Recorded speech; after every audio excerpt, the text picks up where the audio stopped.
વડોદરા નાગડવાડા વિસ્તારમાં રહેતા ભાજપના પૂર્વ કોર્પોરેટરના પુત્રની હત્યા કરનાર મુખ્ય આરોપીઓ સહિત 5ને પોલીસે ઝડપી પાડ્યા હતા।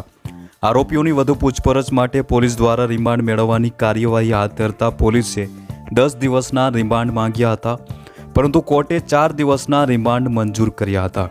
ત્યારબાદ રિમાન્ડ દરમિયાન આજે વહેલી સવારે બાબરખાન પઠાણને સાથે રાખીને સયાજી હોસ્પિટલમાં સમગ્ર બનાવનું રિકન્સ્ટ્રક્શન કરવામાં આવ્યું હતું। તે દરમિયાન આરોપીઓએ ફેંકેલી ચાકુ મળી આવતા પોલીસે જપ્ત કરી વધુ કાર્યવાહી હાથ ધરી હતી।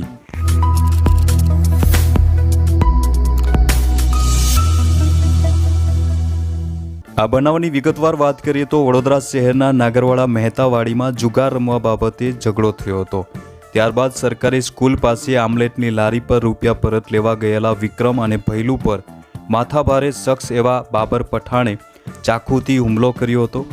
વધારે ઘા મારવાનો પ્રયાસ કરતા યુવક પોતાની જાન બચાવવા માટે પોતાના વિસ્તારમાં ભાગ્યો હતો અને તેના મિત્રો વચ્ચે મળી આવતા તેમને સમગ્ર હકીકત જણાવી હતી।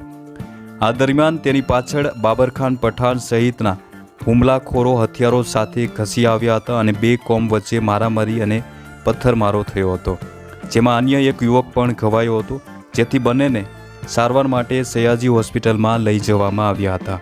પૂર્વ કોર્પોરેટર રમેશ રાજાના પુત્ર તપન પરમાર તેમને જોવા માટે ગયો હતો, ત્યારે ત્યાં બાબરખાન પઠાણને પણ પોલીસ સારવાર માટે લાવી હતી, પરંતુ પોલીસે તેના પર નજર નહીં રાખતા બાબરખાન પઠાણ ઇમરજન્સીમાંથી બહાર નીકળી ગયો હતો અને કેન્ટીન પાસે ઊભેલા પૂર્વ કોર્પોરેટરના પુત્ર તપન પર ઉપરા ઉપરી ચાકુના ઘા ઝીકીને મોતને ઘાટ ઉતારી દીધો। 2 દિવસ અગાઉ આરોપીઓના 4 દિવસના રિમાન્ડ મેળવ્યા બાદ આજે વહેલી સવારે પોલીસે મુખ્ય આરોપી બાબરખાન પઠાણને સાથે રાખીને સમગ્ર ઘટનાનું રિકન્સ્ટ્રક્શન કરવામાં આવ્યું હતું।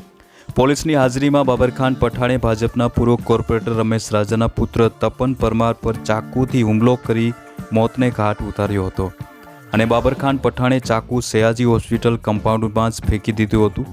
તે ચાકુની પણ શોધખોળ કરતા પોલીસને તે ચાકુ મળી આવ્યું હતું।